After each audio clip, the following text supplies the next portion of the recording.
കൂടുതൽ പേർക്ക് കൂടുതൽ കാലത്തേക്ക് എന്നുള്ളതാണ്. എന്താണ് കൂടുതൽ ആനന്ദം? അത് സത്യത്തിൽ ആ മോക്ഷാനന്ദമാണ്, ബ്രഹ്മാനന്ദമാണ്. കൂടുതൽ പേർക്ക് എന്ന് പറഞ്ഞാൽ എത്രത്തോളം ആളുകളുണ്ടോ എല്ലാവർക്കും ആ സത്യത്തിനെ അറിയിക്കുക എന്നുള്ളതാണ്. എത്ര കാലത്തേക്ക്? എല്ലാ കാലത്തേക്കും എന്നുള്ളതാണ്. അപ്പം ഈ ഒരു വേദാന്തത്തിന്റെ അറിവിനെ കൂടുതൽ ആൾക്കാരിലേക്ക് എത്തിക്കുക എന്നുള്ളത് തന്നെയാണ് ഈ ഒരു യാത്രയുടെ ലക്ഷ്യം. ഇതിന് ഒരു ഉപകരണങ്ങളായി പ്രവർത്തിക്കുന്നത് ചിന്മയ മിഷന്റെ യുവജന സംഘടനയായിട്ടുള്ള ചിന്മയ യുവകേന്ദ്രയാണ്.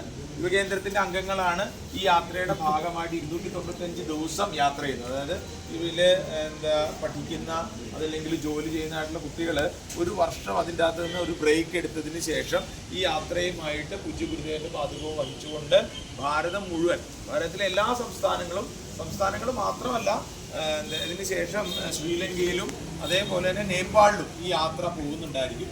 അപ്പം അവര് ഈ യാത്ര ഇങ്ങനെ കൊണ്ടുപോകുക മാത്രമല്ല, മറിച്ച് സ്കൂളുകളിൽ, കോളേജുകളിൽ പോയി കുട്ടികൾക്ക് അതേപോലെ യുവാക്കൾക്ക് ഭഗവത്ഗീതയിലെ ഏറ്റവും പ്രധാനപ്പെട്ടതായിട്ടുള്ള 5 ശ്ലോകങ്ങളുണ്ട്. അതിനെ ഗീതാ പഞ്ചാമൃതം എന്നാണ് പറയുക. ആ ശ്ലോകങ്ങളെ അധീകരിച്ചിട്ടുള്ള ക്ലാസ്സുകളും ഈ യുവാക്കൾ എടുക്കുന്നുണ്ടായിരിക്കും. അപ്പോൾ ആ രീതിയിലാണ് ഈ യാത്ര മുന്നോട്ട് പോകുന്നത്. ഇതുവരെ ഇന്ന് 98-ാമത്തെ ദിവസമായിരിക്കും. 98 ദിവസമായിട്ട് ഈ യാത്ര കണ്ടിന്യൂസ് ആയിട്ട് നടന്നുകൊണ്ടിരിക്കുകയാണ്. കേരളത്തിൽ അത് മാർച്ച് 10-ാം തീയതിയാണ് എത്തിയത്.